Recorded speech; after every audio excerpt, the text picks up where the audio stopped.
नेपाल, बिहार और उत्तर प्रदेश का जो बॉर्डर है वहां पर अब चीन की PLA आने वाली है।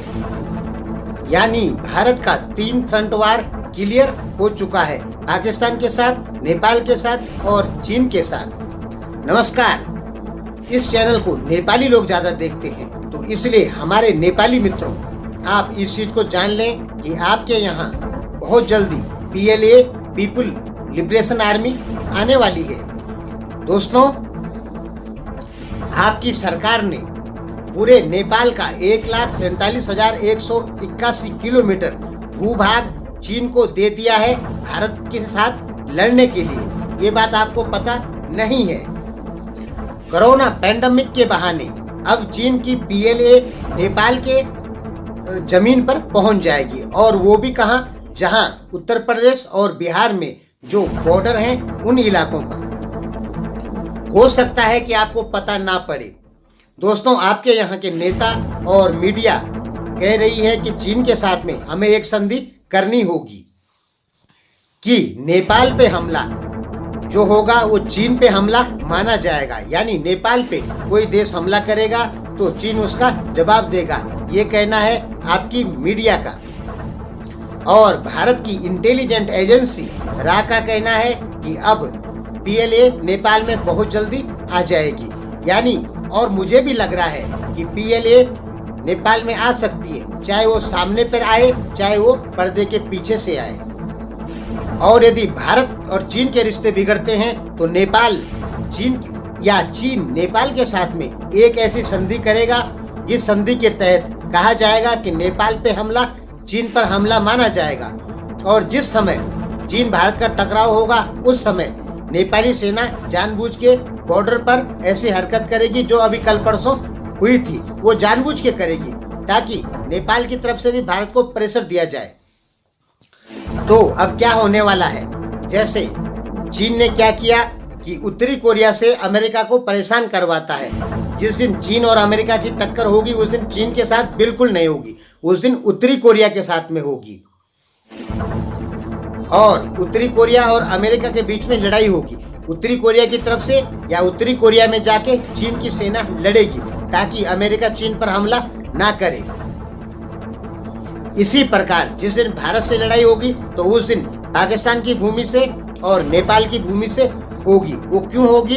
ताकि चीन बिल्कुल सुरक्षित रहे, भारत चीन पे हमला ना करे। चीन युद्ध में नहीं कूदना चाहता है, इसलिए भारत से लड़ने के लिए नेपाल की भूमि और पाकिस्तान की भूमि का इस्तेमाल करना चाह रहा है। जैसे अमेरिका से लड़ने के लिए उत्तरी कोरिया का उपयोग और भारत से लड़ने के लिए नेपाल का उपयोग और पाकिस्तान का उपयोग सेम। दोस्तों, उसी तर्ज पे, जिस तर्ज पे अमेरिका जैसे साउथ कोरिया हुआ या जापान में हुआ अपनी सेना रखता है और उसका पैसा लेता है, इसी प्रकार चीन भारत से लड़ने के लिए अपनी सेना नेपाल में रखेगा।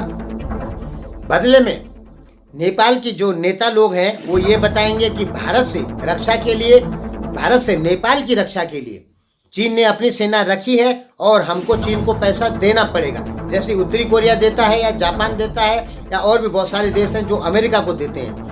तो इसी तर्ज पे नेपाल अपना बहुत सारा पैसा चीन को देगा। दोस्तों, मैं बिल्कुल सही कह रहा हूँ, ये आने वाले समय में होने वाला है।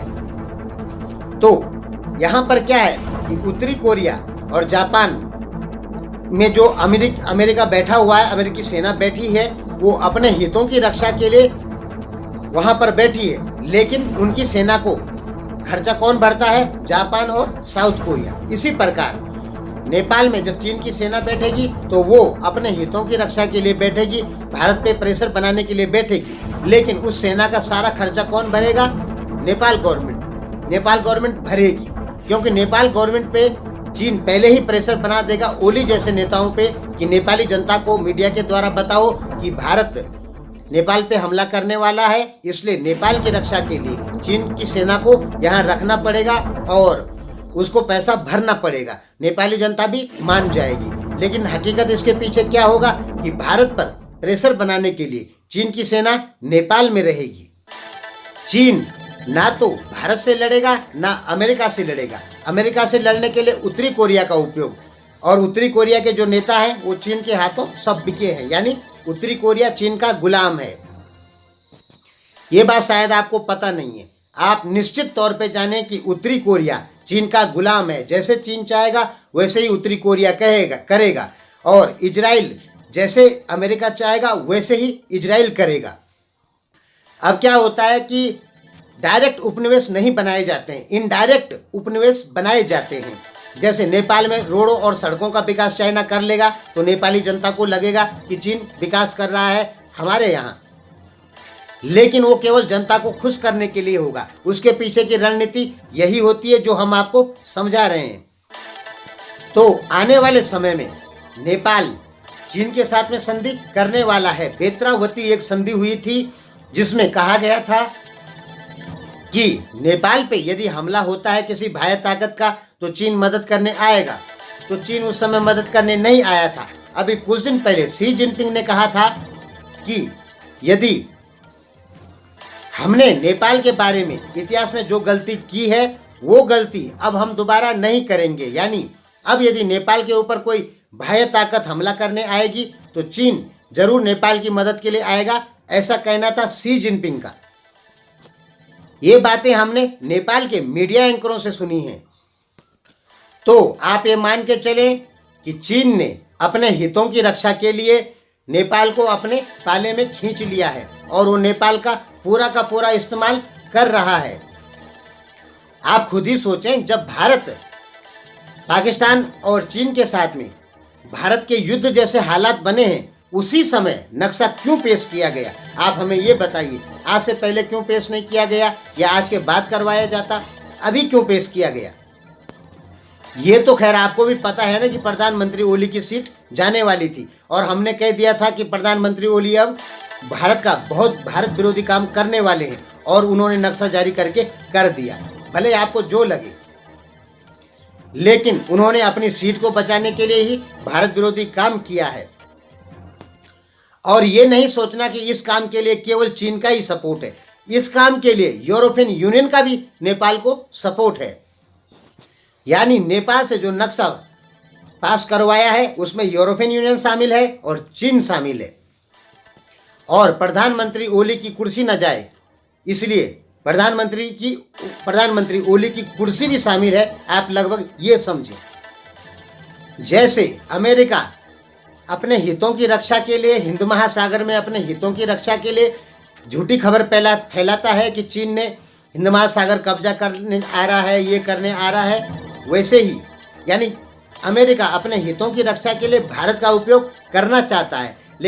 लेकिन भारत में मजबूत सरकार है, इसलिए अमेरिका के हाथों की कठपुतली नहीं बन रही है। लेकिन नेपाल में मजबूत सरकार नहीं है, इसलिए चाइना के हाथों की कठपुतली बन रही है।